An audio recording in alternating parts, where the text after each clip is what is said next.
ពេលជប់ចាំ stop ហ្នឹងបើក absent lại ឆេងមើលទៅឃើញចុះមកកាក់10វិញចឹងមួយហៅកាក់វា1500ច្រើនដែរនេះច្រើនជាងវគ្គខែទៀតចុះជប់ stop នឹង claim តែទៀតមែនជីខំប្រឹងបុកសម្រុកដល់ឡៃធ្វើការបើអង្គុយ claim មកណា claim បានវាកាក់នឹងធ្លាក់អសល់1000អញ្ចឹងពេលហ្នឹងបានភ្លាមលក់ភ្លាមព្រោះឃើញលុយ1000ពេលហ្នឹងច្រើនដែរអត់ចាំយូរទេ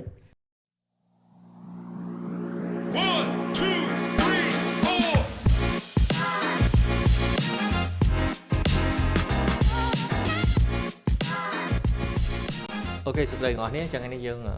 មកជួបជាមួយនឹង episode ថ្មីមួយទៀតយើងជជែកគ្នាជាមួយនឹង co-founder យើងម្នាក់ទៀតដែរគឺ Brother ខ្មែរ BT ភាគច្រើនបងប្អូនអាចស្គាល់នៅក្នុង channel សួស្តី Web3 របស់គាត់តែក៏មិនសូវក៏អត់សូវចេញមុខដែរធ្លាប់ចូលរួម event ខ្លះអញ្ចឹងនេះយើងមកជជែកពី background របស់គាត់ history របស់គាត់មួយចំនួនតែពិត Brother BT ជាអ្នកដែលចូលក្នុង channel ខ្ញុំច្រើនជាងគេយើងជជែក online ខ្ញុំរាប់ទៅដូចជាបាន 3-4 episode ដែរ live ជាមួយគ្នានិយាយមួយគ្នាបើអ្នកដែលស្គាល់ពួកខ្ញុំនៅក្នុង group Telegram ខ្ញុំចាស់ដែលខ្ញុំមានឈ្មោះ RTA គាត់សួស្តី Web3 ហ្នឹងគឺស្គាល់គាត់ច្រើនដែរដែលដោយសារយើងចង់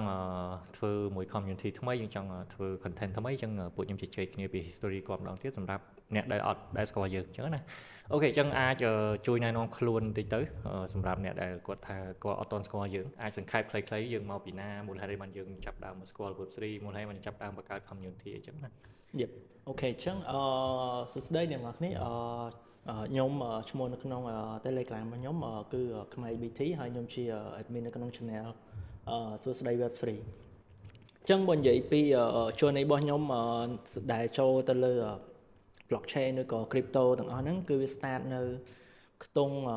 2022នៅពេលដែល bear market ដូចជាខែ4 2022ដោយសារតែពេលហ្នឹងខ្ញុំទៅញ៉ាំអីមួយមិត្តភ័ក្តិហើយខ្ញុំចេះតែសួរគាត់លេងហ្នឹងទៅរឿងថា crypto ឬក៏អីហ្នឹងវាមិនអីនៅស្រុកខ្មែរយើងអាចទិញលក់ឬក៏ជួញដូរអីបានអត់អញ្ចឹងមានន័យថាយើងដឹងពីមុនមកដែរដោយសារតែមានបើ actually ខ្ញុំ expose ទៅ crypto ហ្នឹងតាំងពី2017ប៉ុន្តែដោយសារតែពេលហ្នឹង NBC យើងផងអីផងគេថាហ្នឹងវាជា scam ឬក៏ជាអីចឹងទៅអញ្ចឹងខ្ញុំក៏អត់សូវខ្វល់ពីវាទៅប៉ុន្តែដល់ពេល2021នៅពេលដែល bull market ហ្នឹង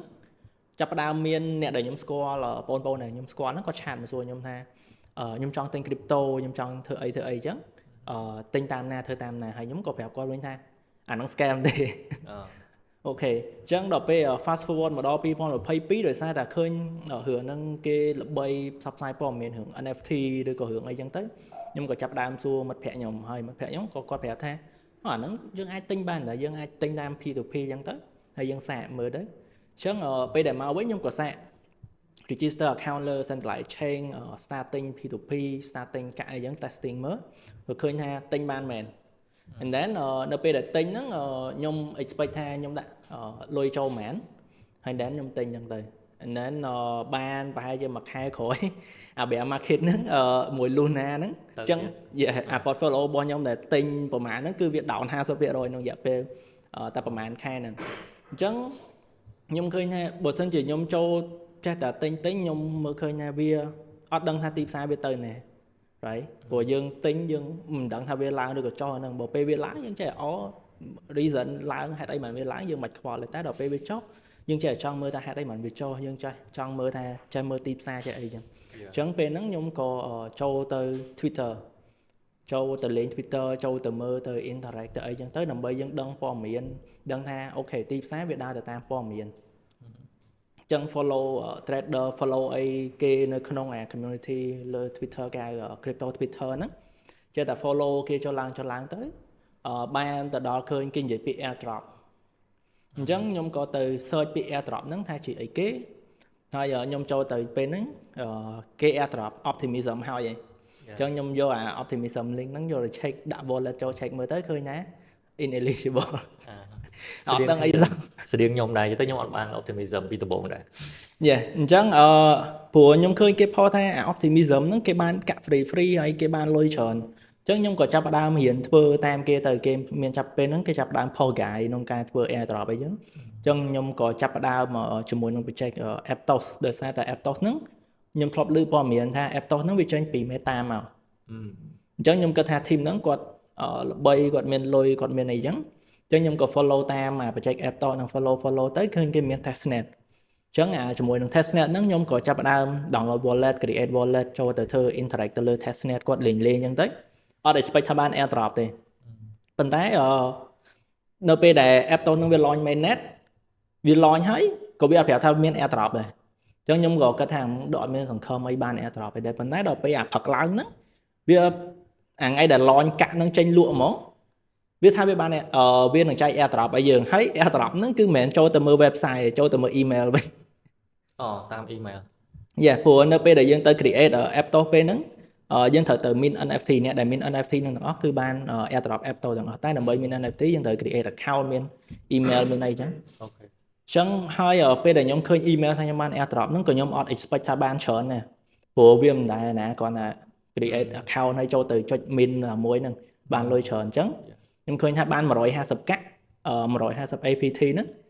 ហើយពេល claim ហ្នឹងក៏ពិបាក claim ទៀតវាអត់ smooth ដែរដល់ពេលចឹងខ្ញុំគាត់ថាខ្ជិលខ្វល់ជិះម៉ូតូទៅធ្វើការមួយទឹកងើបមួយទឹកទៅធ្វើការដែរតែដល់ពេលអាពងតែជិះហ្នឹងពេលជប់ចាំ stop ហ្នឹងបើកអា app Centralize chain មើលទៅឃើញចុះមួយកាក់10វិញចឹង150កាក់វា1500ច្រើនដែរនេះច្រើនជាងវគ្គខែទៀតចុះចឹងអត់ជិះខំប្រឹងបុកសម្រុកដល់ឡៃធ្វើការបើអង្គុយ claim មកតែ claim បានវាកាក់ហ្នឹងធ្លាក់អសល់1000ចឹងពេលហ្នឹងបានភ្លាមលក់ភ្លាមព្រោះឃើញលុយ1000ពេលហ្នឹងច្រើនដែរអត់ចាំយូរទេអានបានហើយក៏ចាប់ដើមប្រាប់គេអ្នកធ្វើការយ៉ាងនៅថាអូខេខ្ញុំចេះតែចុច2 3 click បាន$1000អញ្ចឹងហើយមានអ្នកធ្វើការមួយខ្ញុំពួកគាត់មានអ្នក trade មានអ្នកអីចឹងណាដល់ពេលប្រាប់គាត់ក៏ចេះតែសួរថាចុះធ្វើមិនបានស្រួលម៉េចអីម៉េចអញ្ចឹងប្រាប់គាត់អញ្ចឹងទៅហើយបន្ទាប់ពីបានណា airdrop ហ្នឹងមកខ្ញុំក៏ចាប់ដើម focus ទៅលើការ farm airdrop វិញព្រោះខ្ញុំគិតថាបើឲ្យខ្ញុំទៅ trade ខ្ញុំអត់មានជំនាញ trade ទេបើយើងឃើញស្រាប់ហើយគ្រាន់តែចូលទិញភ្លាមធ្លាក់ 50% បាត់អា Luna ទិញហើយទៅ0បាត់ទិញ Luna ដែរ Yes ស្រៀងខ្ញុំដែរតែបើ history airdrop ស្រៀងខ្ញុំដែរខ្ញុំឃើញ optimism ខ្ញុំអត់បានប៉ុន្តែខ្ញុំអត់ចាប់ដើមមក app ដូចជារំលងមិនមែនអត់ដឹងទេដឹងតែខ្ញុំ focus លើ arbitrum យកទៅមកអញ្ចឹងទៅក៏បាន arbitrum ច្រើន2000ជាងកាក់ដែរការ arbitrum តែដូចជា app ចេញមុនapp ហើយដូចជា arbitrum TGE ក្រោយ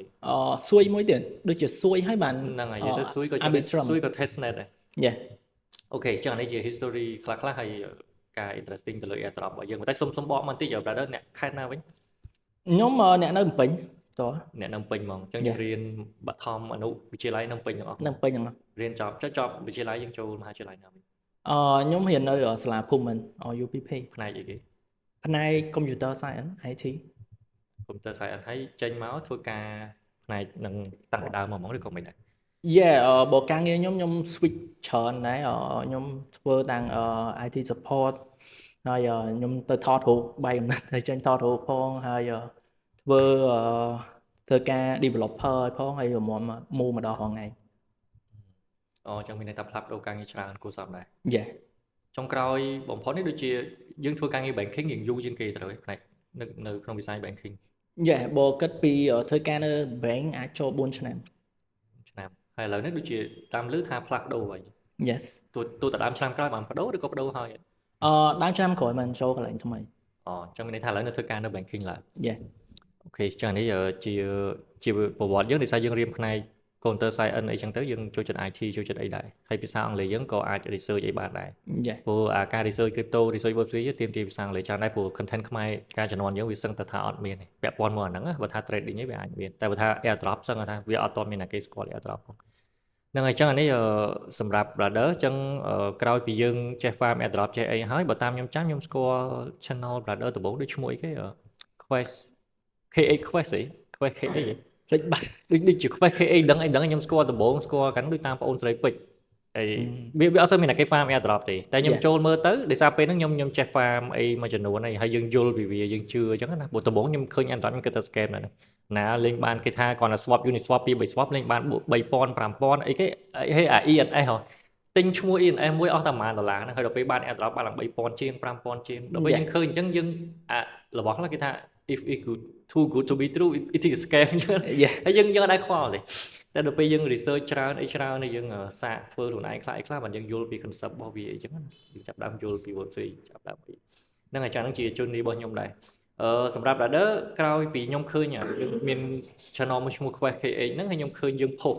អញ្ចឹងខ្ញុំដឹងថាអូខេ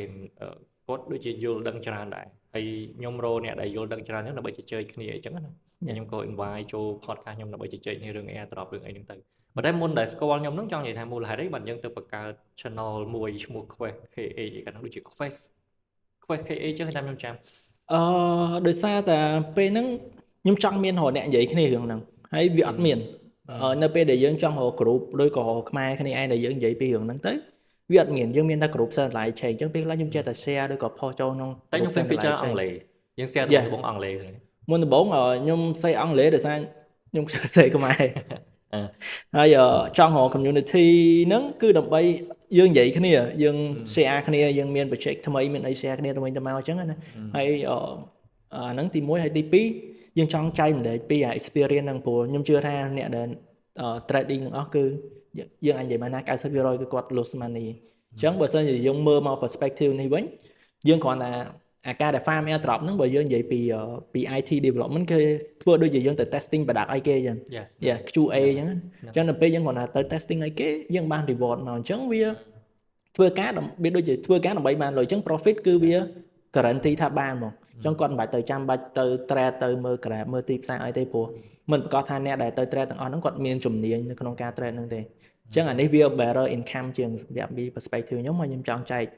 share ទៅឲ្យអ្នកផ្សេងទៀតគាត់ដឹងអញ្ចឹងថាវាមានផ្លូវផ្សេងទៀតដើម្បីទៅរក profit ពីការ trading អូខេអានេះជាគំនិតមួយល្អដែរការចាប់ផ្ដើមគិតបែបហ្នឹងវាខុសពីខ្ញុំតិចបើខ្ញុំដោយសារតែពេលដែលខ្ញុំចាប់ផ្ដើមដំបូងយើងចូល2021ហ្នឹងវាខាតច្រើនហើយដល់ពេលចូល2022យើងសិក្សាពី macro economic ពី crypto ពីអីទាំងអស់ទៅយើងចាប់ផ្ដើមយល់ហើយយើងដឹងពី concept ថាយើងត្រូវជាមួយអីអញ្ចឹងខ្ញុំជ្រើសរើស DCA បែប long term អញ្ចឹងយើងមិនទិញកាក់ធំ BTC Solana Ethereum យើង DCA ប្រចាំខែខ្ញុំធ្លាប់ share community ខ្ញុំដែរអញ្ចឹងយើងមាន asset ហ្នឹងហើយអញ្ចឹងជាមូលហេតុមួយដែលខ្ញុំចាប់ផ្ដើមពី mainnetដោយសារ asset ទាំងអស់ហ្នឹងដំបូងយើងមិនទុកនៅ centralized chain ហើយយើងដឹងថាទុកវាទៅអីដល់ពេលយើងយល់ពីការ staking យល់ពីការ yield farming យល់ពី LP យល់ពីអីយើងមិនចាប់ដើម move វាទៅហើយ move វាទៅដល់ពេលយើងយល់ពី airdrop បាត់យើងសម្រាប់ចិត្តជ្រើសរើសchain មួយណាដែលយើងប្រើឧទាហរណ៍ដូច optimism វា airdrop ហើយយើងអត់សូវប្រើវាទេអញ្ចឹងយើងចាប់ដើមប្រើដំបូងពី arbitrum ដោយសារយើងមាន Ethereum មានអីមានទុនទាំងអស់ហ្នឹងហើយយើងមានកាលនោះដូចល្បី GMX ជា app ធំមួយល្បីនៅក្នុង arbitrum ណាអញ្ចឹងយើងប្រើអាហ្នឹងអញ្ចឹង concept ខ្ញុំចេញពីការ farm airdrop ដោយសារខ្ញុំគិតថាខ្ញុំមានទុនហើយខ្ញុំកំពុងតែ DCA ទាំងអស់ហ្នឹងហើយខ្ញុំទៅព្យាយាមរក yield នៅលើ blockchain ប៉ុន្តែយើងជ្រើស chain ណាដែលយើងគិតថា opportunity airdrop វាខ្ពស់ហើយដល់ពេលចាប់ពីបាន airdrop arbitrum ច្រើនខ្ទង់ 2000 ជាងចៃដន្យល្អគឺដោយសារតែយើង move wallet ទៀតយើង clear history ចាស់យើងដែលខាតច្រើនយើងអត់ចង់ឲ្យពាក់ព័ន្ធvớiវាអា wallet វាធ្លាប់ប្រើខ្លះហើយ arbitrum វាស្រួលមែនតើកាលហ្នឹងយើងបានទាំងពីរនាក់យើងដឹងហើយដូចថាទោះបីជា wallet វាឈប់ប្រើក៏ដោយតែ3ខែ4ខែមុនយើងធ្លាប់ប្រើ hit target គេវាបានខ្លះហើយដល់ពេល wallet ថ្មីយើងសម្រុកប្រើទៅវាបានខ្លះទៀតបូកចូលគ្នាទៅវា2000ជាងដែរកាលហ្នឹងបាន arbitrum ច្រើនមែនតើហើយជា motivation មួយដែលឲ្យខ្ញុំ push ខ្លួនឯងសម្រាប់ចិត្ត farm airdrop ហ្មងបើតែគោលដៅខ្ញុំមិនមែនដូច brother ថាយើងគិតថាវាជាការរកចំណូលទេគោលដៅខ្ញុំគឺខ្ញុំគិតថាយើងមានទុនយើងចេះ farm LP ហើយយើងចេះប្រើ protocol ហើយ protocol ហ្នឹងយើងទិញកាក់វាយើងត្រូវទៅ stake យក APR យកអីដដែលអញ្ចឹងយើងទៅប្រើនៅលើ Ethereum ទៅអី gas fee ថ្លៃអត់បាន airdrop អត់អីអញ្ចឹងខ្ញុំគិតថាសម្រាប់ opinion របស់ខ្ញុំគិតថាវាជាផ្លូវល្អពីរយើងកំពុងតែ DCA asset យើងយក asset ហ្នឹងទៅប្រើដើម្បី royal បន្ថែមហើយទោះបីជា airdrop បានក៏យើងនៅតែចំណេញពីការ royal ហ្នឹងដែរប៉ុន្តែ perspective brother ក៏ល្អម្យ៉ាងសម្រាប់អ្នកចាប់ផ្ដើមថ្មីអាហ្នឹងហ្នឹងហើយដោយសារពីខ្ញុំពីបើយើងនិយាយពី situation របស់ខ្ញុំយើងនិយាយថាយើងនៅ working class យើងអត់ទៅមានដើមទុនអីទៅក្នុង invest យើងមានលុយតែមួយចំនួនដើម្បី saving ហើយយើងយក saving ទៅ invest អញ្ចឹងនៅពេលដែលខ្ញុំបាន airdrop app ទៅដំបូងហ្នឹងគឺខ្ញុំលក់យក USDT ហើយខ្ញុំដកដើមរបស់ខ្ញុំចេញទាំងអស់ដកចេញពី crypto ទាំងអស់ Yes អញ្ចឹងពេលហ្នឹងគឺខ្ញុំនៅសល់ដើមទុនតិចដែលយកទៅ farm អញ្ចឹងណាអញ្ចឹងបើសិនជាខ្ញុំហើយក៏ខ្ញុំអត់មាន DCA តទៀតដែរព្រោះខ្ញុំឃើញថាអូផ្លូវនេះរកលុយបានហើយអញ្ចឹងខ្ញុំចាំបាច់ចាក់លុយចូលថែមទៀតហើយអញ្ចឹងខ្ញុំដកដើមរបស់ខ្ញុំចេញទាំងអស់ខ្ញុំយកអាលុយហ្នឹងចាប់ផ្ដើមទៅ farm ទៅធ្វើអីបន្តដើម្បីបាន profit តមករហូតអញ្ចឹងការស្គាល់ crypto ដំបូងដែលចាប់ផ្ដើមប្រើទុនហ្នឹងគឺមានន័យថាយើងចូលនៅចំនិយាយទៅកតុយរបស់ bear market វានៅធ្លាក់មកតង់ទៀតចំនួន Luna FTX scam អីហ្នឹងត្រូវទេដល់ពេលអញ្ចឹងវាធ្វើឲ្យយើងអត់សូវមានអារម្មណ៍ DCA បន្ថែមអូខេវាខុសពីខ្ញុំតិចដោយសារខ្ញុំឆ្លងពី2021យើង down អស់ចិត្តហើយយើងព្យាយាម research ទៅយើងយល់ យើងសម្រាប់ចិត្តតែត្រូវ DCA វិញវាមិនថាយើងមានលុយច្រើនឬយើងត្រូវដាក់ចូលច្រើនប៉ុន្តែយើងយល់ថារបៀប DCA long term យើងត្រូវតែដាក់ប្រចាំខែយើងរកបានតិចយើងដាក់តិចរកបានច្រើនយើងដាក់ច្រើនអញ្ចឹងយើងចាប់ផ្ដើម DCA ចាប់ពីពាក់កណ្ដាលឆ្នាំ2022ហ្នឹងទៅហើយវាត្រូវមួយ200 drop 100ហ្នឹងមក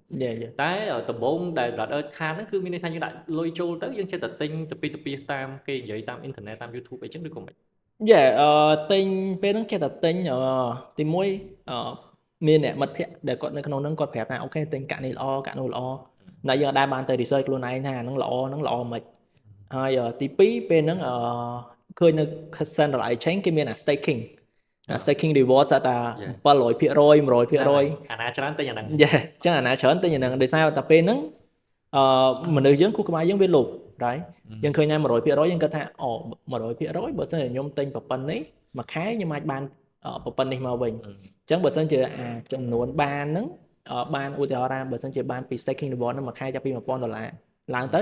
ខ្ញុំអាចឈប់ធ្វើការបានហើយអាហ្នឹងវាជាគំនិតគេហៅពួក financial freedom ដែលគាត់ព្យាយាមគាត់ថាធ្វើម៉េចpassive income របស់គាត់ហ្នឹងអាច cover expense របស់គាត់អញ្ចឹងគាត់ឈប់ធ្វើការបានអញ្ចឹងខ្ញុំចាប់ដើមមាន idea ហ្នឹងគាត់ទៅទិញ100%ហ្នឹងដល់ពេលទិញហើយមានណាវាធ្លាក់មកសល់ធ្លាក់ 50% អញ្ចឹងstaking reward ក៏វាធ្លាក់ទៅតាមហ្នឹងដែរស្តៀងគ្នាដែរស្តៀងគ្នាការដំបងខាតច្រើនទិញអញ្ចឹងយើងគិតនិយាយទៅទិញហើយយើងអង្គុយបូកលុយយើងគិតថាអូចិត្តចូល reward ឲ្យតែឃើញភាគរយច្រើនអញ្ចឹងមានន័យថាយើងខាតនឹងអានឹងច្រើនទៅមានខាតនឹងការ trading ការអីមួយចំនួនtrading ពេលហ្នឹងអត់សូវខាតទេដោយសារតែខ្ញុំអត់ចេះ trade ហើយនៅពេលដែលខ្ញុំ trade ទៅខ្ញុំឃើញតែលុយខ្ញុំដកគឺអារម្មណ៍អត់ល្អព្រោះនិយាយថា psychology របស់យើងទប់ការ trading នឹងអត់បានដោយសារលុយហ្នឹងគឺជាលុយរបស់យើងមែនតើលុយដែលយើងខំប្រឹងរកយើងដាក់វាចូលដល់ពេលយើងឃើញវាដកយើងpsychology របស់យើងទប់អានឹងអត់ជាប់អញ្ចឹងពេលហ្នឹងគឺអត់មាន trade ទេខ្ញុំអត់ focus លើការ trading ទេអញ្ចឹងមានន័យថាតាពិតយើងក៏មិនមែនជាមិនយើងលោភមែនយើងចង់ចូល crypto ដោយសារយើងលោភលន់ប៉ុន្តែពួកអ្នកដែលគាត់ជក់នឹងការ trading ឬគាត់ខាតបង់ច្រើនដោយសារតែគាត់លោភលន់ហើយគាត់ឃើញអាហ្នឹងទោះបីជាខាតអីមិនក៏ដោយតែគាត់គិតថាបានច្រើនណាអញ្ចឹងគាត់នៅតែព្យាយាមបន្តតាមរហូតដល់វាខាតហើយតាមយកខាតហើយតាមយកអញ្ចឹងវាកាន់តែលងទៅយើងស្នាក់ថ្មីតែបើ brother ដូចអត់ទេយើងទៅអត់រួចយើងគួរឲ្យឃើញថាវាចំណេញប៉ុណ្ណាក៏យើងអត់ធ្វើវាដែរដោយសារតែអាចថាពេលហ្នឹងវាមកពី experience ខ្ញុំបាន airdrop ផងអញ្ចឹងវាចាប់ដើម change perspective របស់ខ្ញុំឲ្យខ្ញុំឈប់ទៅ trade ហើយព្រោះមនុស្សយើងគិតថាផ្លូវនោះវា high risk high reward ដល់ពេលផ្លូវនេះវា low risk តែ reward វា high ដូចគ្នាដែរហ្នឹងអញ្ចឹងគ្រាន់តែថាផ្លូវនេះវាត្រូវការ consistent ត្រូវការធ្វើរាល់ថ្ងៃអាហ្នឹងយើងហៅថា grinding អញ្ចឹងសម្រាប់ខ្ញុំការ grinding ហ្នឹងវាអត់ជាបញ្ហាដោយសារខ្ញុំgrinding រហូតមកហើយអញ្ចឹងការដែលធ្វើរាល់ថ្ងៃចុចរាល់ថ្ងៃអីរាល់ថ្ងៃហ្នឹងគឺយកអត់បញ្ហាអញ្ចឹងខ្ញុំបកមកផ្លូវនេះវិញព្រោះផ្លូវនេះគឺវា 100% profit ផ្លូវនោះអាច profit អាច lose អញ្ចឹងបកមកផ្លូវនេះវា more safe សម្រាប់ខ្ញុំជាអូខេខ្ញុំចាំបានការអេពីសូតចាស់របស់ខ្ញុំមួយកណាលគាត់សួរខ្ញុំថាខ្ញុំមានអាជីវកម្មខ្លះខ្ញុំមានគ្រួសារខ្ញុំធ្វើនេះធ្វើនោះអញ្ចឹងទៅមិនបានខ្ញុំអាច farm airdrop បច្ចេកច្រើនបានខ្ញុំលើកឡើងដែរថាវាមិនមែនថាយើងវាមានពេលលើសពីគេទេប៉ុន្តែដោយសារយើងមានចំណេះដឹងទូទៅសមរម្យទៅលើអាហ្នឹងអញ្ចឹងយើងដឹងថាយើងត្រូវធ្វើអីយើងមាន schedule យើងប្រចាំថ្ងៃឬប្រចាំអាទិត្យមកកាលនេះខ្ញុំលើកឡើងពី brother ដែរថាយើង working full time ផងយើងសឹងថាมันមានពេលផងប៉ុន្តែយើងនៅតែអាចបើគិតពីបច្ចេកវិញតាមអ្វីដែលយើងជជែកគ្នាស្គាល់មក brother farm ដូចជាមិនតិចជាងខ្ញុំគិតថាពេលខ្លះអាចច្រើនឬក៏ថាប្រហែលគ្នាអាចចំនួនដែលថានិយាយទៅចំនួន airdrop ដែលផ្ទុះខ្លាំងបំផុតពីពាក់កណ្ដាល2022យើងអាចថា3ឆ្នាំពីពាក់កណ្ដាល2022រហូតដល់ពាក់កណ្ដាល2025ចុះឆ្នាំនេះយើងគិតថាវាចាប់ដើមវា down ខ្លាំងមែនតើប៉ុន្តែក្នុងអំឡុងពេល3ឆ្នាំហ្នឹងបើអ្នកដែលយល់ច្បាស់ហ្មងគឺបានច្រើនណាស់ជាពិសេសពួកយើងពីរអ្នកធ្លាប់ជជែកគ្នាអីគឺយើងបានច្រើនមែនតើអញ្ចឹងពាក់ព័ន្ធពីពេលវេលាហ្នឹងចង់ឲ្យចែកម្លែកតិចដែរព្រោះនៅក្នុងអេពីសូតនេះខ្ញុំធ្លាប់និយាយដែរហើយពាក់ព័ន្ធពីការគ្រប់គ្រងពេលវេលារបស់ខ្ញុំតែចង់ឲ្យចែកម្លែកដែរថាយើងជាអ្នកធ្វើការហើយមូលហេតុនេះបានអាចទៅ farm wallet បើ brother ខុសពីខ្ញុំត្រង់ថា farm ច្រើន wallet ទៀតណាបើខ្ញុំតែមួយហ្មងខ្ញុំដឹងថាការ farm ច្រើន wallet វាចំណេញច្រើនតែយើងចង់សាកយើងរៀបចំអីចឹងទៅគឺថាអូទៅមិនរួចទេប្រើតែមួយហ្នឹងទៅតាមដំណើរហ្មងតែ brother ដូចជាអ្នកធ្វើការ full time ហើយយើង farm ច្រើន wallet ហើយ farm មានច្រើនបច្ចេកដូចខ្ញុំដែរហើយក៏ទទួលបានលទ្ធផលល្អសមរម្យដែរអញ្ចឹងគឺថាវាគ្រប់គ្រងពេលវេលារបៀបម៉េចហ្នឹងមិនយើងអាចធ្វើបានសម្រាប់ខ្ញុំផ្ទាល់ខ្ញុំអត់មានtime management ហ្នឹងអីច្បាស់លាស់ទេខ្ញុំធ្វើការអញ្ចឹងទៅចេញពីធ្វើការពេលល្ងាចងុយទឹកញ៉ាំបាយហើយចាប់ផ្ដើមធ្វើ farm airdrop អីចឹងទៅហើយពេលតនេក្នុងការធ្វើការហ្នឹងខ្ញុំអុស Twitter មើលខ្ញុំ search មើលបច្ចេកខ្ញុំ bookmark វាទុកអីចឹងទៅទុកសម្រាប់ពេលដល់ផ្ទះខ្ញុំចាប់ផ្ដើមធ្វើវាហើយសៅរ៍អាទិត្យក៏ខ្ញុំធ្វើដែរអញ្ចឹង essentially សម្រាប់ខ្ញុំគឺខ្ញុំធ្វើការពីច័ន្ទដល់អាទិត្យមក បើនិយាយពីខ្លួនឯងផ្ទាល់ខ្ញុំថាខ្ញុំជាមនុស្សដែល lazy ខ្ជិលអត់ចូលចិត្តធ្វើការទេប៉ុន្តែដល់ពេលធ្វើការជាក់ស្ដែងគឺធ្វើច័ន្ទអាទិត្យអញ្ចឹងអាហ្នឹងសម្រាប់ខ្ញុំផ្ទាល់វាអត់ something new ទេដោយសារខ្ញុំត្រឡប់ក្នុងការធ្វើការច័ន្ទអាទិត្យអញ្ចឹងខ្ញុំអត់សូវ complain ថាអូខេថ្ងៃនេះថ្ងៃសៅរ៍អាទិត្យឬក៏ថ្ងៃអីទេប៉ុន្តែនៅពេលដែលយើងធ្វើវាអញ្ចឹងយូរពេក in a long period of time វាចាប់ផ្ដើម take a toll ទៅលើអា mental របស់យើងទៅលើអា physical របស់យើងអញ្ចឹងមួយរយៈក្រោយឃើញចាប់ផ្ដើមនៅពេលដែលការងារប្រចាំថ្ងៃហ្នឹងវាចាប់ផ្ដើមមកច្រើនហើយវាមាន stress មានអីទៅវាធ្វើឲ្យយើងចាប់ផ្ដើមឈឺច្រើនហើយយើង stress ច្រើនអីច្រើនអញ្ចឹងមួយរយៈហ្នឹងក៏ដក clear ហើយក៏ចាប់ផ្ដើម change ការងារអញ្ចឹងទៅយល់ប៉ុន្តែបបកត្រឡប់ទៅអាពេលដែលយើងធ្វើច្រើនហ្នឹងសម្រាប់ខ្ញុំវិញបបពិសោធន៍ខ្ញុំអាការ2022 23 24ហ្នឹងវាដូចជាអត់មានអារម្មណ៍ថា stress ឬក៏មានសម្ពាធអីទេវាព្រោះយើងកំពុងតែរៀនបដាចង់និយាយថានិយាយទៅវា exciting អា2022 2023 2024ហ្នឹងហើយវាសម្បូរបច្ចេកថ្មីរហូតនិយាយទៅយើងដឹងហ្មងឧទាហរណ៍ farm arbitrum ហើយ zcasing ចេញ linear ចេញអីដឹងតែ trim farm អស់ហ្នឹង scroll ចេញអីចឹងចាប់ដើមនិយាយទៅវាមានរបស់ថ្មីដែលត្រូវប្រើតរហូតតែខ្ញុំគាត់ថាបញ្ហាគឺចាប់ដើមពី2024នៅពេលដែល airdrop នឹង return វាចាប់ដើមធ្លាក់នៅពេលចុង2024នៅពេលដែលកាក់នឹងចេញមកវាបានធូរថ្លៃបានអីចឹងទៅយើងក៏ចាប់ដើមលែងមានអារម្មណ៍ចង់ farm ព្រោះយើង feel like ថាខំចំណាយពេលខំចំណាយលុយអីទៅធ្វើមកកណោហើយអត់បានអីច្រើនមកតាមពិតបើគំនិតខ្ញុំគិតថាដោយសារតែពួកយើង over expect ពេកពួកឯងតាំងពីជំនាន់ថា Apto optimism arbitrum ហ្នឹងវាបានតិចតែវាឡើងទៅខ្ពស់ទៅអញ្ចឹងណាដល់ពេលអញ្ចឹងទៅអាផ្សេងដែលយើង farm យើងគិតខ្ទង់ពាន់ទាំងអស់ហ្មងអូដឹងតែនេះ 3000 អូអានេះ 5000 ព្រោះយើងគិតថាអាមួយនោះយើងប្រើតែ3ខែ6ខែបាន 1000 2000ហ្នឹងអញ្ចឹងអានេះយើង farm ឡើង2 3ឆ្នាំមូលហេតុអីត្រូវបានតិចទៅវិញយើង expect ថា1 5000 ដល់ពេលអញ្ចឹងដល់ពេលវាចេញមកវាមិនបាន 1000 ផងវាធ្វើឲ្យយើងរៀងខកចិត្តអញ្ចឹងវាធ្វើឲ្យអា mental របស់យើងនឹងវាចាប់ដើម down ដងតិចតាមពិតសម្រាប់ខ្ញុំផ្ទាល់ហ្មងអាននៅក្នុងវិស័យ crypto ឬក៏ទាំងអស់ហ្នឹងវាធ្វើឲ្យអា perspective ដែលយើង think ពី money ហ្នឹងគឺ change ហ្មងនៅពេលដែលលុយយើងផ្ទាល់លុយដែលយើងកាន់ជាសន្លឹកกระดาษដែលយើងបានបើកប្រាក់ខែមកយើងដាក់ចូលទៅក្នុងអា crypto ហ្នឹងវាធ្វើឲ្យយើងគិតថាលុយហ្នឹងវាមានតម្លៃព្រោះវាចេញពីការខំប្រឹងធ្វើការរបស់យើងអីចឹងទៅតែដល់ពេលអាលុយដែលយើងបានពី airdrop យើងឃើញតួលេខហ្នឹង like សម្រាប់ខ្ញុំយូរទៅលេខហ្នឹងគឺគ្រាន់តែជាលេខនៅលើ screen ហ្មងវា not real ដល់ពេលជួនកាលឃើញឧទាហរណ៍ថាបាន airdrop តើបានពាន់ឡើងទៅបានរៀងសប្បាយចិត្តអីចឹងដល់ពេលអាខ្លះ100 200ដូចខ្ជិលពេលខ្លះអត់ចង់ទៅ claim អីចឹងតែដល់ពេលយើងគិតមកក្រៅវិញអា100 200ហ្នឹងច្រើនតែពេលយើង spoil ខ្លួនឯងមុនបាន1000បានត្រឹម20 30 រៀល 50 រៀលក៏សប្បាយចិត្តដែរតែដល់ពេលធ្លាប់ hit target បានដល់ 4 figure ហើយអាបានក្រោមហ្នឹងចាប់ដើមនេះហើយដល់ពេល hit ដល់អា 5 figure ទៀតយូរបាន 1000 គឺថា airdrop អត់កើតទេវាទៅជាអញ្ចឹងដែលយើងគិតថាអូឆ្នាំមុនបានដល់ខ្ញុំធ្លាប់បានមុន arbitrum ហ្នឹងបាននៅក្នុង Cosmo អា stake atom stake អីបានជួនបាន2 រៀលតែក៏សប្បាយចិត្តទៅ claim ដែរដល់ពេលខ្លួនឯងបានខ្ទង់ពាន់ខ្ទង់អីទៅបានតិចអត់សប្បាយចិត្តវិញប៉ុន្តែយ៉ាងហោចណាស់ក៏យើងគិតថាទទួលបានបទពិសោធន៍ច្រើនមែនទែនពី airdrop និយាយទៅទាំង brother ទាំងខ្ញុំគិតថាវាអត់សូវខុសគ្នាការស្វែងយល់ពី Web 3 គឺយើងចាប់ដើមពី airdrop ច្រើនមែនទែនសឹងថាសកម្មភាពដែលយើងធ្វើនៅលើ Web 3ហ្នឹងគឺគោលដៅចម្បងទី1របស់យើងគឺ airdrop ហ្នឹងហើយបន្ទាប់មកបានវាមានទី2ទី3ដូចយើងចង់ invest លើ asset នេះយើងចង់ stake យក yield យកអីចឹងទៅវាទៅជា secondary objective វិញតែមូលហេតុចម្បងរបស់យើងគឺយើងគោលដៅទៅ airdrop ប៉ុន្តែអាហ្នឹងវាបែរជាធ្វើឲ្យយើង learn ច្រើនពី Web 3ហើយយល់ overall បានច្រើនជាងវិញអញ្ចឹងអានេះជារឿងល្អមួយដែរដែលខ្ញុំគិតថាយើងអាសារំលឹកឲ្យអ្នកថ្មីគាត់ចាប់ដើមសម្រាប់ខ្ញុំយើងអាសាថាបើចូលចាប់ដើមដែរចង់រៀនពី crypto ពី Web 3យើងចាប់ដើម farm airdrop ទៅយើងអាសា inspire គាត់ឲ្យធ្វើហ្នឹងដែរព្រោះយើង share result របស់យើងឃើញបានល្អច្រើនតែគាត់ថាមួយរយៈចុងក្រោយនេះយើងឃើញថាវាចាប់ដើមថយម្ដងតិចហើយវាសឹងអត់មានបច្ចេកណាដែល farm ទេអញ្ចឹងសម្រាប់ radar ឥឡូវយើងកំពុងនិយាយ airdrop យើងបន្តអានឹងតិចទៀតទៅតែយើងគិតថាមូលហេតុអីបានវានៅសុកវាទៅជាបែបហ្នឹងវា change ច្រើនដែរពី2023 24 25មកហើយមកដល់ឥឡូវនេះគឺ radar នៅបន្តធ្វើអីខ្លះទៀតពាក់ព័ន្ធមួយ airdrop សម្រាប់ខ្ញុំឥឡូវហ្នឹងខ្ញុំនៅ farm airdrop ដែរប៉ុន្តែយើងដូរពីការ farm ធម្មតា farm blockchain farm decentralized app អីចឹងទៅជាការ farm public វិញអញ្ចឹងដោយសារតែ market condition វា change ហើយ narrative របស់ market ក៏ change ដែរកាលពី2022គឺគេ focus ទៅលើ layer 2ទៅលើ out layer 1 នៃថ្មីហ្នឹងទៅ2023គេ focus ទៅលើ app ទៅលើអីចឹងទៅប៉ុន្តែនៅពេលដែល ពពួកហ្នឹងគាត់ចេញកាក់មកចេញអីមកយើងឃើញថាកាក់ទាំងអស់ហ្នឹងគឺវាអត់អាច stand ទៅជាមួយនឹង market បានទេនៅពេលដែល market down កាក់ហ្នឹង down អញ្ចឹងមនុស្សចាប់ផ្ដើម become more rational ជាងនៅពេល bull market ក៏អត់ខ្វល់ដែរឡើងដឹងតែឡើងហេតុអីมันវាឡើងគឺអត់ខ្វល់ដែរដឹងតែកាក់ហ្នឹងឡើងតែនៅពេលដែល bear market មនុស្សចាប់ផ្ដើម think ច្រើនជាងមុនថាបច្ចេកហ្នឹងអត់មានធ្វើអីផងហេតុអីក៏វាមានតម្លៃថ្លៃមែនហេតុអីវាមានតម្លៃខ្ពស់មែនអញ្ចឹងបច្ចេកមួយគាត់ចាប់ផ្ដើមត្រូវ renovate ចាប់ផ្ដើមត្រូវ profit ឬ revenue របស់គាត់ដើម្បី sustain បច្ចេករបស់គាត់កាក់របស់គាត់ឲ្យវានៅឡើងថ្លៃដដែលអញ្ចឹងយើងឃើញថាចាប់ពីមនុស្ស rely អាហ្នឹងមកគឺបច្ចេកមួយចំនួនគឺទៅភ្នំហើយបច្ចេកណាដែលគាត់មាន revenue មានអីគឺគាត់នៅ sustain របស់គាត់បានអញ្ចឹងទៅអញ្ចឹង currently មានបច្ចេកពពួក perp deck មានន័យថាវាជា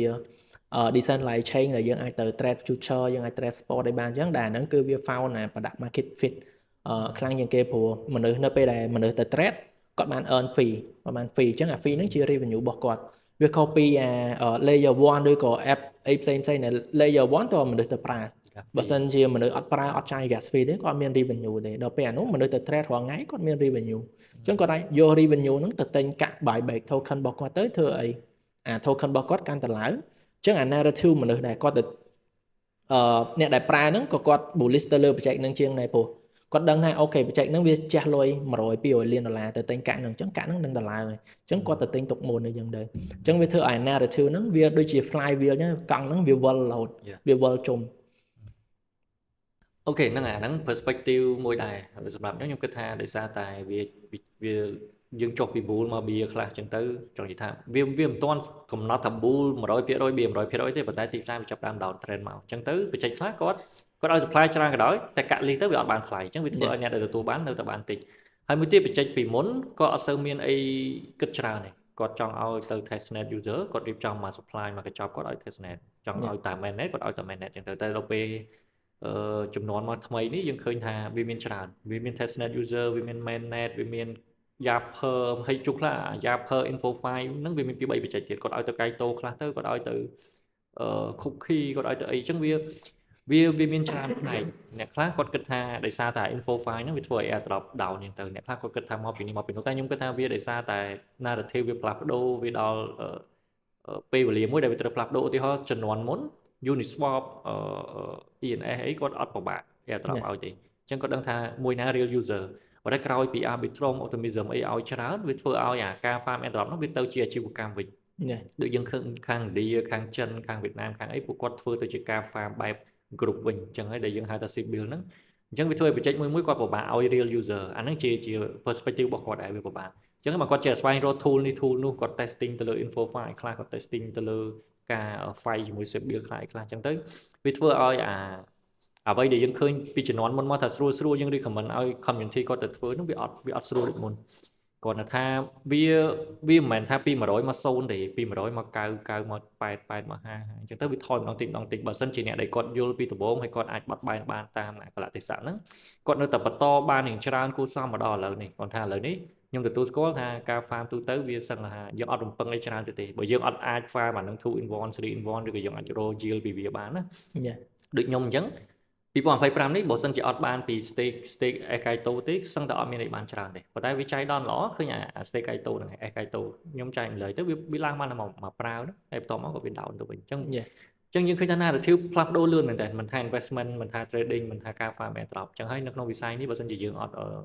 តាម market ទាន់ទេវាពិបាកខ្លាចយ៉ាងណាពេលដែលយើងមកក្រោយគេយើងខំអស់ពីកាយពីចិត្តដោយសារយើងឃើញគេបានល្អយើងធ្វើទៅជួនខ្លះមិនខាតលុយតែខាតពេលប្រភេទដែលប្រើ mainnet ប្រភេទដែល staking ដូចជា Kaito អីខ្ញុំចែកម្លែកខ្ញុំមកសាររំលឹកដែរថាគុំ FOMO ប៉ុន្តែគ្នាយើងខ្លះឃើញមាននៅទិញតាមអីចឹងទៅដល់ទៅពេលមកវាខាតលុយអញ្ចឹងវាពិបាកកន្លែងហ្នឹងដែរប៉ុន្តែការ farm public ខ្ញុំគិតថាវានៅតែជា narrative មួយល្អដែរគ្រាន់តែថាបើសម្រាប់ខ្ញុំយើងពិបាកបន្តិចវាដូចអត់ដឹងមិនដែរមិនមែនថាអត់ចេះ hedge អត់ចេះអីយើងដឹងដែរហើយយើងអាចមានទុនសមរម្យព្រោះយើងធ្លាប់ burn fee ហ្នឹងជាពិសេសដូច farm អីគេ layer 0អាប្រភេទ cross chain យើង burn fee ម្ដងមកកំភ្លុះហ្នឹងអញ្ចឹងទៅអានោះក៏វាមិនមែនពាក់ព័ន្ធពី burn fee ដែរប៉ុន្តែអា perspective របស់យើងដែលយើងគិតថាយើងអត់ចេះ trade យើងអត់ទ្រលាប់ trade យើងអត់ចង់ trade ហ្នឹងវាធ្វើឲ្យយើងអត់អាចទៅ farm អា public ហ្នឹងបានប៉ុន្តែកំពុងតែរៀនតិចតួចដែរដូចអី live trader ខ្ញុំបាន3បន្ទុកហ្នឹង3បន្ទុកជាងហ្នឹងមកដល់ឥឡូវហ្នឹង volume សរុបវាបានតែ30000 40000 volume ខ្ញុំសរុប farm លេងកន្លះឆ្នាំ brother បានខ្ទង់លានទេ volume លានដូចជាប្រហែលក្នុងប្រហែលជា5លានឥឡូវហ្នឹងអាចលើហ្នឹងហើយដោយសារតែឥឡូវpush volume ច្រើន ព្រោះវាចិត្ត TGE ដែរដូចចិត្តចង់ Yeah ប៉ុន្តែគឺថានៅមានអាផ្សេងទៀតដែលយើងអាច farm បានទេ per update ទាំងអស់ per update ទាំងអស់ហ្នឹងវាពិបាកនៅក្នុងការ recommend ណាដោយសារតែធម្មតាយើងដឹងស្រាប់ហើយអា market narrative market cycle ហ្នឹងគឺវាឡើងទៅចេះហើយវាចុះមកវិញហើយអញ្ចឹង per update ហ្នឹងគឺវាចាប់ផ្ដើមមួយ hyper liquid អញ្ចឹងនៅពេលដែល hyper liquid air drop លុយច្រើនមកគឺមនុស្សចាប់ផ្ដើមល្បី bullish ទៅលើ per update ប៉ុន្តែចាប់ពីhyper liquid មកគឺអត់មាន per update ទៀតទេតំតែចេញ lighter ក្រោយនេះទេដែលខ្ទង់ around ជាខែ6ខែ7មិនចាប់ផ្ដើមល្បី lighter មកអញ្ចឹងនៅពេលដែល lighter ឥឡូវ lighter ចិត្ត TGE ចាប់ផ្ដើមមានបច្ចេក2 3ទៀតមកតក្រោយប៉ុន្តែដែលទៅតាម experience យើងដែលយើងធ្លាប់ farm optimism arbitrum យើងបានច្រើន CK Sync ចាប់ផ្ដើមបានតិចទៅហើយ and then ដល់ពេលមកដល់ linear ក្រោយនេះគឺចាប់ស្ពៃហ្មង មុន linear scroll scroll linear ហ្នឹងគឺចាប់ហ្មងអញ្ចឹងសម្រាប់ខ្ញុំhyper liquid វាដូច arbitrum optimism យ៉ាង lighter ទៅអាហ្នឹងមួយគ្នាដល់ពេលអាទី2តង់ទី2នេះយើងមាន variational មាន extended មានអីចឹងខ្ញុំគិតថាអាហ្នឹងវាស្ថិតនៅក្នុង round ហ្នឹងប៉ុន្តែដល់ពេលបច្ចេកដែរក្រោយទៀតគឺខ្ញុំពិបាកក្នុងការ bullish ដូចយើងនិយាយចឹង user គឺមានតែមកកដប់ឯង user នៅកណ្ដាលឧទាហរណ៍ថាអ្នកដែលប្រើ pub ដាច់ហ្មងមានប្រហែល1លានអ្នកអញ្ចឹងបើបច្ចេកមាន pub ដាច់មានតែ hyper liquid 1លានអ្នកហ្នឹងគាត់ប្រើ hyper liquid ដល់ពេលមាន lighter គាត់នៅតែ1លានអ្នកហ្នឹងចែកគ្នាប្រើ hyper liquid ផង lighter ផងដល់ពេលមានបច្ចេកក្រោយតទៀតវាអត់មាន user ថ្មីចូលដោយសារ crypto រាល់ថ្ងៃហ្នឹងគឺពិបាកក្នុងការ onboard user ថ្មីចូលមែនតើអញ្ចឹងការ onboard user ថ្មីចូលគឺបច្ចេកតែងតែគាត់ប្រើ airdrop ឬគាត់ប្រើអីមួយដើម្បី incentivize user ឲ្យចូលណាប៉ុន្តែដល់ពេល user ចូលដែលគាត់ incentivize ហ្នឹងវាធ្វើឲ្យមានអាការ CBL មានអីចឹងទៅតែដល់ពេល real user ជាក់ស្ដែងគឺអត់ grow ទេហើយអាហ្នឹងគឺជាបញ្ហារបស់ industry ទាំងមូលហ្មងតាមដែលខ្ញុំផ្សេងចាអាហ្នឹងវាពាក់ព័ន្ធមួយរឿង cycle នឹងដែររឿង retail investor អត់សូវចូលទេអូខេអាហ្នឹងវាអាចជា topic ធំមួយទៀតដែលយើងជជែកគ្នាថ្ងៃក្រោយដែរអញ្ចឹងនេះជាបទពិសោធន៍នៅពីក្រោយការចូលមកក្នុង Web3 របស់ Brother ខ្មែរ BT ដែលគាត់ចែករំលែកក្នុងក្រុមចាស់របស់គាត់ឈ្មោះដូចជា Quest KH បន្ទាប់មកក៏គាត់ចូលមកបដូរឈ្មោះទៅជាសួស្ដី Web3 ហ្នឹងដែលទាំងអស់គ្នាធ្លាប់ស្គាល់គាត់ដែរហ្នឹងហើយមកដល់ដំណាក់កាលចុងក្រោយនេះដែលទាំងអស់គ្នាឃើញ podcast មួយនេះគឺទាំងអស់គ្នាដឹងដែរហើយដែលគាត់បានចូលរួមជា co-founder មួយនៅក្នុង The Web3 Perspective ដែរអញ្ចឹងយើងធ្លាប់ជជែកគ្នានៅក្នុងវីដេអូដែលយើងនិយាយដំបូងដែរ4នាក់ហ្នឹងប៉ុន្តែចង់ឲ្យ Brother បង្ហាញdetail បន្តិចទៀតពាក់ព័ន្ធជាមួយនឹង channel រួមរបស់យើងនេះថាមូលហេតុអីបានចាប់ផ្ដើមហើយគិតថា expect អីគេបានសម្រេចចិត្តថាចាប់ផ្ដើមហើយយើងគិតថាអាចនឹង grow ទៅកម្រិតណាសម្រាប់ community មួយនេះអូខេអញ្ចឹងអាហ្នឹង topic ហ្នឹងតាមពិតយើងបាននិយាយគ្នាយូរហើយតាំងពី2023មកថាការដំបូងស្គាល់គ្នាដំបូងអញ្ចឹងយើងឃើញថាពួកអ្នកដែលគាត់ប្រើគាត់ farm airdrop គាត់បានចូលទៅប្រើ blockchain ហ្មងគឺគាត់ឃើញពីpotential របស់ blockchain នឹងវាខុសពីអ្នកដែល trading អ្នកដែលគាត់ trading គឺគាត់ដឹងតែ trade ឡើងចុះប៉ុន្តែអ្នកដែលគាត់ទៅប្រើទៅលើហ្នឹងហ្មងគឺគាត់ឃើញ potential របស់blockchain ហ្នឹងហើយសម្រាប់ខ្ញុំផ្ទាល់ដោយសារតែខ្ញុំធ្វើការនៅខាង banking industry ហើយខ្ញុំឃើញថាblockchain app មួយចំនួនគឺវាទៅ replace traditional finance ហ្នឹងបាត់ហើយដូចជាការផ្ទេរលុយផ្ទេរអីចឹងបើសិនជាអ្នកទៅប្រើ banking ចង់បាញ់លុយទៅក្រៅស្រុកគឺពិបាកមែនទែនគេត្រូវសួរយើងលុយហ្នឹងបានមកពីណាបាញ់ទៅឲ្យណាគេហើយត្រូវកាត់ fee ច្រើនអាហ្នឹងវាជា standard procedure សម្រាប់ banking ដែលគាត់ត្រូវ follow តែដល់ពេលនៅលើ blockchain ខ្ញុំចង់បាញ់ឲ្យទៅអ្នកអាមេរិកគាត់ថាបានតែ wallet address ខ្ញុំចុចបាញ់តែ2 second ដល់បាត់ហើយនៅរឿង landing ដូចជា Aave ដូចជា Uniswap ដូចជាអីចឹងវាធ្វើឲ្យខ្ញុំស៊ីងថាពិភពលោកយើងវានឹង move ទៅអាខាងហ្នឹងដោយសារតែពីមុនយើងមាន internet ដែល connect people ប៉ុន្តែ internet វាគ្រាន់តែ connect ជាការ exchange information ទេតែដល់ពេល financial គឺវានៅតែ close ដែរអញ្ចឹងតាក់ទងជាមួយនឹង blockchain គឺវា open financial market ហ្នឹងឲ្យវា interconnected គ្នាដែល better ជាងមុនអញ្ចឹងបកមកវិញការដែលធ្វើ community ហ្នឹងគឺយើងឃើញថាដូចជា problem ដែលខ្ញុំជួបពីដំបូងអញ្ចឹងនៅពេលដែលយើងចង់ expose ទៅ blockchain ទៅ web3 យើងអត់មាន local community ទេពិបាកមែនតើពិបាករកគ្នាពិបាករកអីចង់ discuss ចង់សួរចង់អីអត់មានទេ មានបើសិនជាមានតែអ្នក trading សុទ្ធហើយអ្នកដែល trading គាត់មិនយល់ទៅ understand ពីទៅដល់ whole scenario របស់ project ហ្នឹងពេលខ្លះព្រោះគាត់ trading គាត់មើលតែ technical analysis គាត់ធ្វើ fundamental analysis ប៉ុន្តែគាត់ដឹងថា project ហ្នឹងធ្វើអីហេតុអីបានវាមានចំណូលរបស់វាហ្នឹងប៉ិតអត់មិនប៉ិតអត់អីចឹងណាអញ្ចឹងយើងចង់បានcommunity មួយដែលយើង focus ទៅលើអាហ្នឹងដើម្បីយើង on board គ្នាយើងទៅកាន់ blockchain ហ្នឹងទោះបីជាឥឡូវយើងមានអារម្មណ៍ថាវាយើង too much late ក៏ដោយបើសិនជាយើងធ្វើអាហ្នឹងតាំងពី2021វា better ជាងដូចនៅខាង Philippines ដែលគាត់ on board គ្នាគាត់ឲ្យទៅលេងអា game AC Infinity យ៉ាហ្នឹងហើយកាលហ្នឹងបានលុយច្រើនអ្នកខ្លះជប់ធ្វើការទៅលេង game ហើយគាត់ធ្វើការធ្វើការខែ2-3ហើយគាត់ក៏លេង game មួយខែបាន 1000-2000 បញ្ចេញហ្នឹងក៏ចាប់ដើម focus លើ market ហ្នឹងដែរគាត់ទៅ Philippines ខ្លាំងដែរធ្វើ event ធ្វើអីធំហ្នឹងដែរអញ្ចឹងវាមាន opportunity ច្រើនហើយយើងចង់ community ដែលយើងធ្វើថ្មីហ្នឹងយើងចង់ខ្លាយទៅជា hub មួយដើម្បី connecting local របស់យើងទៅជាមួយនឹង project នៅខាងក្រៅព្រោះយើងឃើញថានៅខាងចិត្តខាងយើងគេតែងតែធ្វើ event តាក់ទងជាមួយនឹង blockchain តាក់ទងជាមួយនឹង web3 គេមាន start up មានអីរបស់គេមកច្រើនមក on board local user អញ្ចឹងណាហើយដល់ពេលនៅយើងវិញគឺអត់មានសោះអញ្ចឹងយើងចង់ខ្លាយទៅជា contact point មួយសម្រាប់ project ពីខាងក្រៅមកគាត់ចង់ local user គាត់ចង់ grow local market គឺយើងមាន team របស់យើងមួយនៅក្នុងហ្នឹងហ្នឹងហើយអាហ្នឹងសិតតែជា vision ជា mission មួយចំនួនដែលយើងជជែកគ្នាពីដំបូងគិតថាវាស្តៀងគ្នាច្រើនដែរហើយវាម្យ៉ាងទៀតពួកយើងវានៅក្នុងនឹងស្រាប់យើងធ្វើសកម្មភាពនៅលើ Web3 ស្រាប់ដែលខុសពីខាង group trade តែប៉ុន្តែវាអត់ខុសទេអ្នក trade គាត់ចែកម្លេច trade វាជារឿងល្អមួយព្រោះអាហ្នឹងវាដូចពី sector ផ្សេងគ្នាអញ្ចឹងទោះបីជាយើងនឹង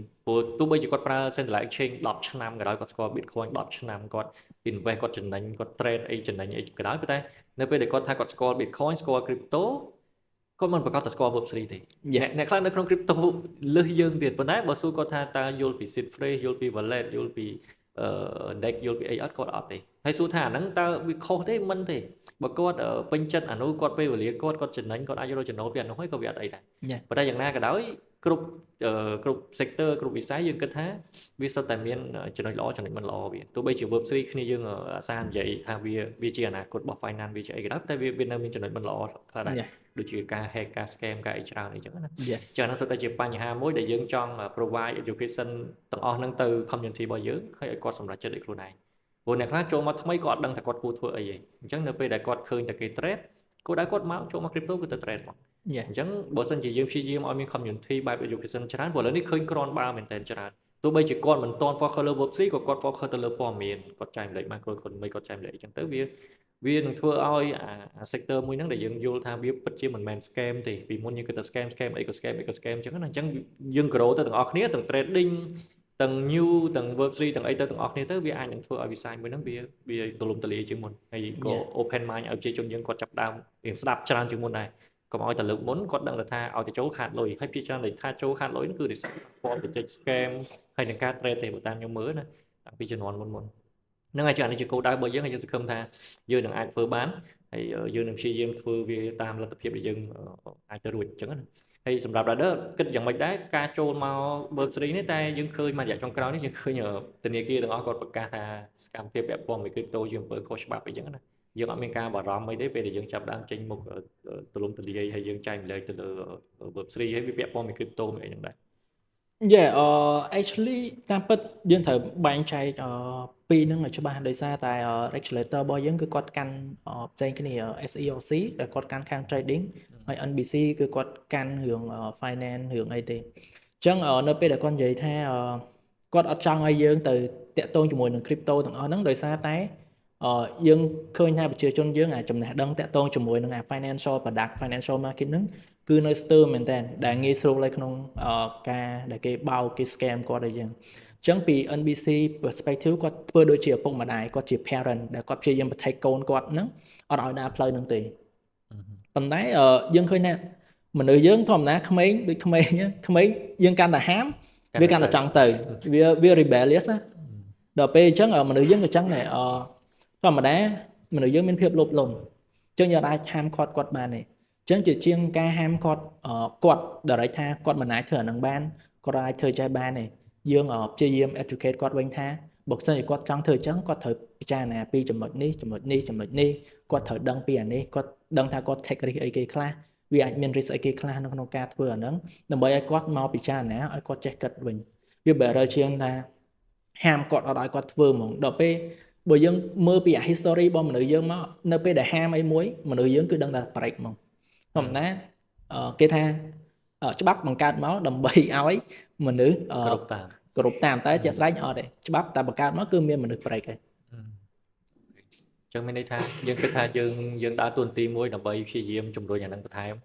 ដើម្បីឲ្យយ៉ាងហោចណាស់គាត់បែងចែកឲ្យដាច់អាណា scale អាណាមិន scale អាណាល្អអាណាមិនល្អអញ្ចឹងទៅតាមពិត sector ថ្មីមួយ technology ថ្មីមួយវាទាមទារឲ្យប្រជាជនឬក៏គេហៅ private sector ទៅមុនដែរព្រោះយើងដឹងថារដ្ឋាភិបាលក៏អត់អាច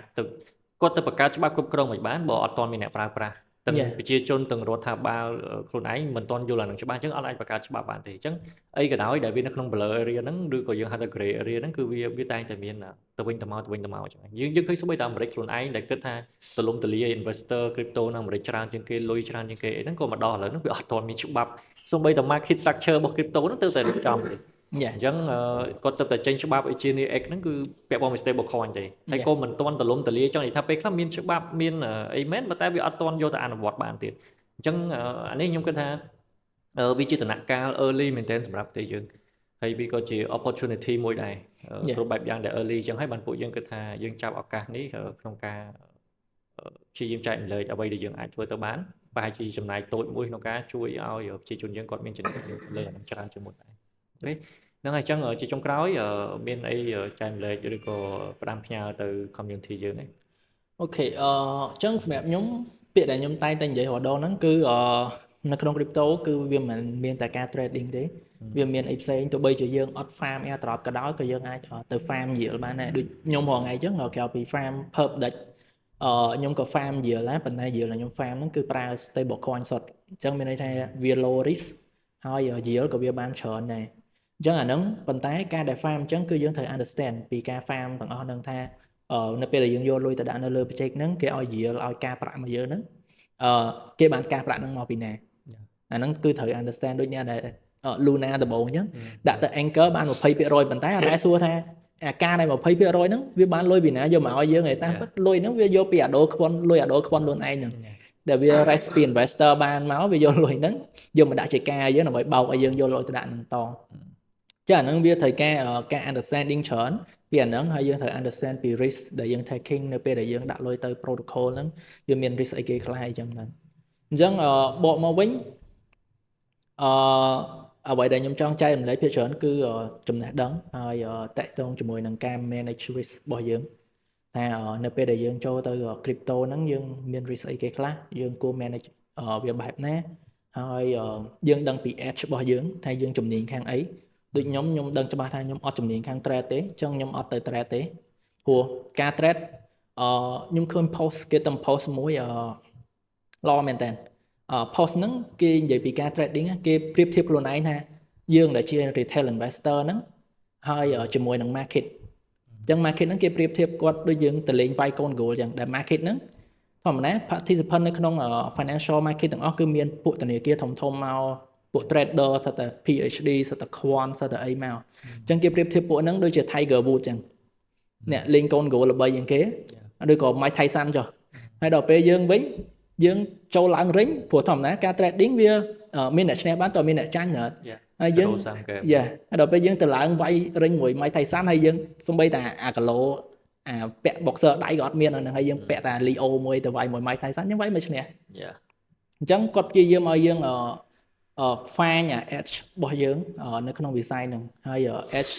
យើងអាចរកបានច្រើនវិធីហើយ edge ភាគច្រើនគឺទៅរកកន្លែងណាដែលគេអត់ចង់ទៅមានន័យថាអ្នកខ្លះគេមើលឃើញចំណុចហ្នឹងដែលអាច make profit បានដែរប៉ុន្តែគេអត់ចង់ទៅដោយសារតែវាពិបាកដោយសារតែ profit ហ្នឹងវាតិចអីចឹងអញ្ចឹងអ្នកដែលលុយធំគាត់អត់ចង់ទៅទេតែសម្រាប់យើងលុយតូចសម្រាប់គេវាអាចលុយធំសម្រាប់យើងដូចយើងសម្រាប់គេ$100-200អ្នកនៅស្រុកគេអត់សូវខ្វល់ទេតែដល់ពេលយើង$100-200មួយថ្ងៃ100ក៏ឈប់ធ្វើការបានដែរ financial freedom បានខែ3000ហើយទៅរកអីទៀត Yeah ចឹងសម្រាប់ខ្ញុំគឺចង់ចែករំលែកបែបហ្នឹងវាមិនមែនមានតែវិស័យ trading ទេគេមានការ farm yield គេមាន airdrop គេមានអីចឹងអញ្ចឹងយើងខ្លួនឯងយើងទៅស្វែងរកថាផ្លូវណាមួយដែលវា shoot សម្រាប់យើងសម្រាប់អឺការគិតរបស់យើងសម្រាប់ចំណេះដឹងរបស់យើងហើយសម្រាប់អឺមានថា mentality របស់យើងអាច handle វាបានដូចខ្ញុំអញ្ចឹងឃើញតែលុយដកច្រើនខ្ញុំទុកអត់រួចត្រូវតែខ្លោះឲ្យភ័យ ស្តៀងគ្នាដែរ Yeah អូខេអរគុណច្រើន brother អញ្ចឹងអានេះជាអ្វីដែលយើងជជែកវិញ្ញាពី background របស់ brother ខ្លះមុនគាត់ចូលមកក្នុង The Web Series Perspective ហ្នឹងហើយទាំងអស់គ្នាក៏បានដឹងខ្លះៗហើយយើងជឿថាយើងនៅមាន topic នៅមាន episode ក្រោយៗទៀតដែលយើងជជែកគ្នា detail ដូចមិញហ្នឹងដែលគាត់និយាយរឿងគាត់ farm lighter បានដល់ 4-5 លាន volume ហ្នឹងតាមពិតមិនមែនត្រូវការយកលុយទៅ trade ទាំងអស់ទេអាហ្នឹងយើងប្រើ hedge position ធៀបពីរ perm ដែលចូលគ្នាអញ្ចឹងទៅអញ្ចឹងអាហ្នឹងវាមាន strategy វាមានចំណេះដឹងមួយចំនួនដែលយើងត្រូវដឹងហើយយើងនឹងព្យាយាមចែកម្លែកម្ដងតិចតាមលទ្ធភាពដែលអាចធ្វើទៅបានហើយយើងនឹង roll out content ទាំងអស់ហ្នឹងអញ្ចឹងអរគុណច្រើនទាំងអស់គ្នាដែលបានស្ដាប់មកដល់ចុងក្រោយនេះហើយសង្ឃឹមថាទាំងអស់គ្នាទទួលបានអ្វីមួយពីពួកយើងតិចឬច្រើនអីហើយព្យាយាមប្រយ័ត្នប្រយែងខ្លួនឯងនៅក្នុង crypto នៅក្នុង web 3អីក៏ដោយគឺសកម្មភាពដែលអាចធ្វើឲ្យយើងបាត់បង់លុយទាំងអស់របស់យើងហ្នឹងគឺវាមានច្រើនណាស់តែដាក់តាមស្រួលហ្នឹង click ស្រួលហ្នឹងគេ hack wallet បាត់ក៏បាត់បង់ដែរអញ្ចឹងស្ដាប់ពួកខ្ញុំក៏ដោយស្ដាប់អ្នកណាក៏ដោយព្យាយាមប្រយ័ត្នប្រយែងខ្លួនឯងហើយ research បន្ថែម double check កុំជឿគេខ្លាំងពេកអូខេអញ្ចឹងសង្ឃឹមតែជួបគ្នានៅក្នុង episode ក្រោយៗទៀតហើយថ្ងៃនេះយើងចប់ត្រឹមប៉ុណ្្នឹងសិនអរគុណច្រើនដល់អ្នកជំរាបលា Bye. One, two, three, four